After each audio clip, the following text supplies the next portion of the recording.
Well, I think there's been visits over the years by previous mayors and perhaps council and Chamber of Commerce.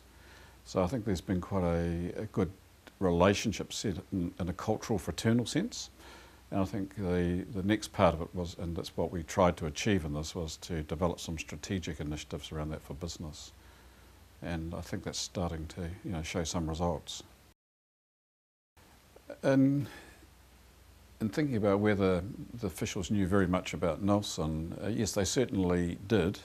Some have visited here, and some of the business people that we visited had been here previously. So we're on their map, and that was pretty encouraging. In terms of what they are looking for opportunity, fruit was something that they showed some interest in, or product, but very much at the early stages. I think the real value will come out of individuals who are, I suppose in our terms, certainly high net worth individuals who will look to invest or form one-on-one relationships. And that was definitely something that was explored and has some potential. Well, a better understanding of what we could do for Nelson in terms of business relationships or attracting investment, or we're looking for export markets, particularly in the export area, with products like fruit, wine, timber, and education, if you can call that exporting it. But that was something I think there was genuine interest in on the part of the universities we visited there. Well, I think the role of the EDA is key to that, and that is defining what key individuals in China are looking for here. There's a genuine want for investment. They want to diversify what they're doing over there, and they're looking at sort of partnerships, and they've got a very open mind. And I think if the EDA can play a role in matching resources and then assisting them with the skill base that might be required in, just how to do business in New Zealand and the regulatory requirements, and to make that easy at a local government level would be invaluable.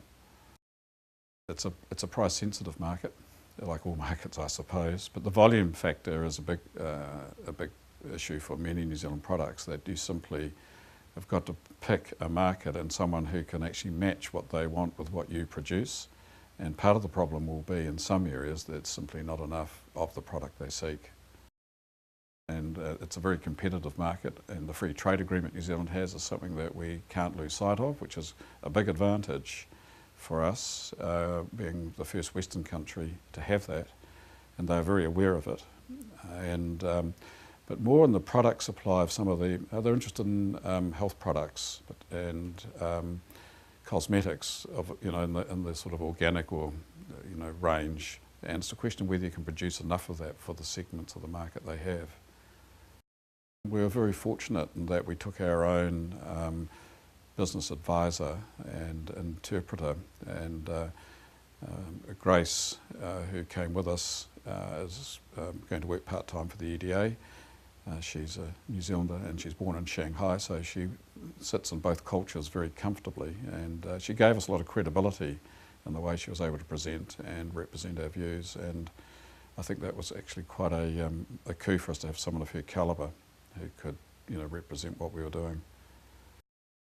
For anyone wanting to do business, particularly in Guangzhou or China, definitely contact the EDA. The contacts are good.